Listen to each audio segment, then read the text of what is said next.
মাত্র ৪ পিস মুরগির মাংস দিয়ে এমন মজাদার নাস্তা একবার বানালে বারবার খেতে চাইবেন। বাসায় যা আছে তাই দিয়ে এই নাস্তা তৈরি করতে পারবেন কোনো ঝামেলা ছাড়াই। আসসালামু আলাইকুম everyone, welcome back to my Roshni kitchen and blog. উপরে ক্রিস্পি ভিতরে নরম এমন একটি চিকেন পটেটো বল সহজ রেসিপি আজ তৈরি করে দেখাবো, যেটি ছোট বা বড় সবাই খুব বেশি পছন্দ করবে এবং মজা করে খাবে। এই নাস্তাটি বিকেল বা বাচ্চা টিফিনের জন্য পারফেক্ট। তো চলুন রেসিপিটি দেখে নেওয়া যাক।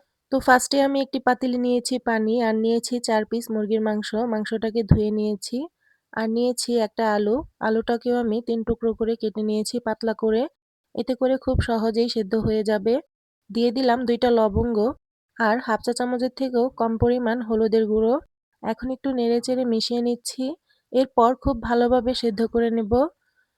এ পর্যায়ে মাংসটাকে সেদ্ধ করে ধুয়ে নিয়েছি। এখন আমি হাত দিয়ে মাংসটাকে ছাড়িয়ে নিচ্ছি। আপনারা চাইলে সুবিধামতো কাঁটা চামচ দিয়েও ছাড়িয়ে নিতে পারেন। এই তো দেখুন মাংসটাকে আমি ঝুরঝুরে করে ছাড়িয়ে নিলাম। এ পর্যায়ে এখন আলুটাকেও আমি হাতের সাহায্যেই মাখিয়ে নিব মাংসর সাথে। একসাথে আমি এখন মাখিয়ে নিচ্ছি। এরপর এখানে দিয়ে দিচ্ছি টমেটো কুচি, ধনিয়া পাতা কুচি, একটা কাঁচামরিচ কুচি আর একটা পেঁয়াজ কুচি। দিয়ে দিচ্ছি ৩ টেবিল চামচ কর্নফ্লাওয়ার। এখানে অবশ্যই কর্নফ্লাওয়ারটা দিতে হবে। আর দিয়ে দিচ্ছি স্বাদমতো লবণ হাফ চা চামচ, হলুদের গুঁড়ো হাফ চা চামচের থেকেও কম পরিমাণ, লাল মরিচের গুঁড়ো হাফ চা চামচ, ধনিয়া গুঁড়ো হাফ চা চামচ, জিরে গুঁড়ো হাফ চা চামচ, আর দিয়ে দিলাম হাফ চা চামচের থেকেও কম পরিমাণ গরম মশলার গুঁড়ো। দিয়ে দিলাম হাফ চা চামচ আদা রসুনের পেস্ট। এ পর্যায়ে আমি আবারও খুব সুন্দর করে সবগুলো একসাথে মাখিয়ে নিচ্ছি। ভিডিওটি স্কিপ না করে সম্পূর্ণ দেখতে থাকুন, আশা করি অনেক ভালো লাগবে। তো এই পর্যায়ে দেখতেই পাচ্ছেন আমি খুব সুন্দর করে মাখিয়ে নিলাম।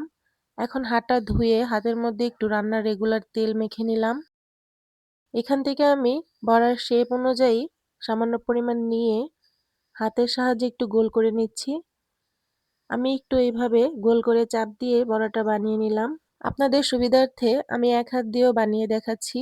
যারা ২ হাতে বানাতে পছন্দ করেন না তারা এইভাবে এক হাত দিয়ে কিন্তু খুব সুন্দর করে চিকেন পটেটো বলগুলো বানিয়ে নিতে পারেন। এই তো দেখুন আমি সবগুলো একসাথে বানিয়ে নিলাম। কতটা সুন্দর লাগছে। আমার সর্বমোট ১২টা হয়েছে। এখন আমি ভেজে নিব। এর জন্য একটি কড়াইয়ে দিয়ে দিচ্ছি রান্নার রেগুলার তেল।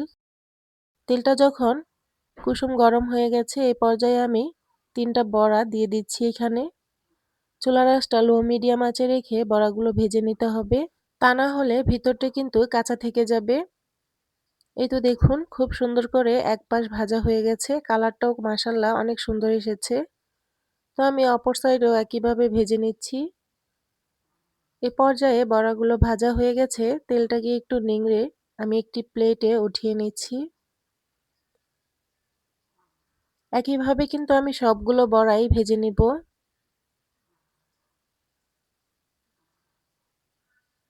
বড়াটা ভাজার পর দেখতেই পারবেন খুব সুন্দর একটি ঘ্রাণ আসবে।